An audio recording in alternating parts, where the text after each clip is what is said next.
E aí, como é que foi assim a sua história? Como é que você começou nessa área?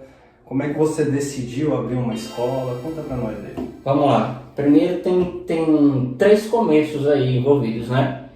Você tem o começo de aprender a tocar um instrumento, o início na música. Sim. O início em estudar música, são duas coisas diferentes. Tocar um instrumento é uma coisa e estudar música é outra. Uhum. Então já são duas coisas diferentes. E o terceiro é o começar a empreender, começar a fazer o seu hobby, a sua paixão virar grana, né? Então, eu comecei a tocar, cara, com uns 7 anos de idade, por aí, 7, 8 anos de idade. Muito cedo. Bem novinho.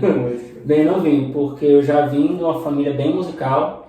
Então, assim, meu pai tocava um pouquinho de violão e compunha também. Minha irmã canta, tenho tios e primos que cantam, que tocam. E minha mãe é da igreja, então ela sempre me levava pra igreja e tal, e eu ficava no primeiro banco assim, imitando a bateria, molequinho, pequenininho. Então isso já despertou desde cedo. Na verdade, eu brinco com o pessoal que eu sou um baterista frustrado, porque eu queria tocar bateria. Sim. E aí meu pai fez um esforço e tal, conseguiu até comprar uma bateria. Só que quando eu começava a tocar bateria, minha cabeça doía, porque eu descobri que eu tinha uma sinusite e tinha enxaqueca, essas coisas todas, e eu tive que parar de tocar bateria. E eu fui para outro instrumento que tinha em casa, que era o violão. E ainda bem que eu tive a enxaqueca. Porque lá eu me descobri, exatamente. Bacana.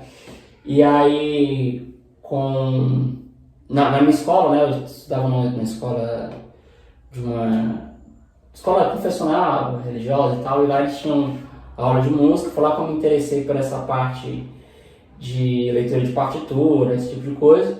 Com 12 anos, eu entrei na Academia Maestro, com o professor Edson Arcanjo e com o Herman Barreto.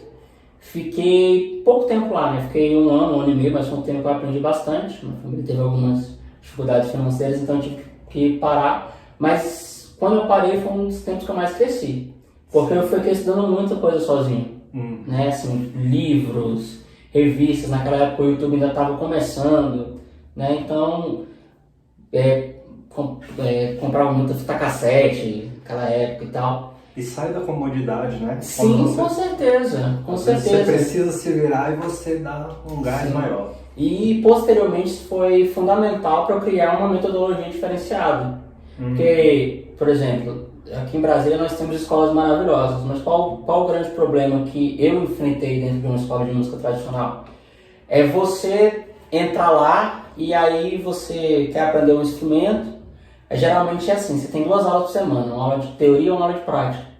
Aí você, por exemplo, o cara que quer aprender a tocar violão, ele entra lá e começa a aprender a posição dos acordes, das batidas, ler as cifras das canções e tudo mais.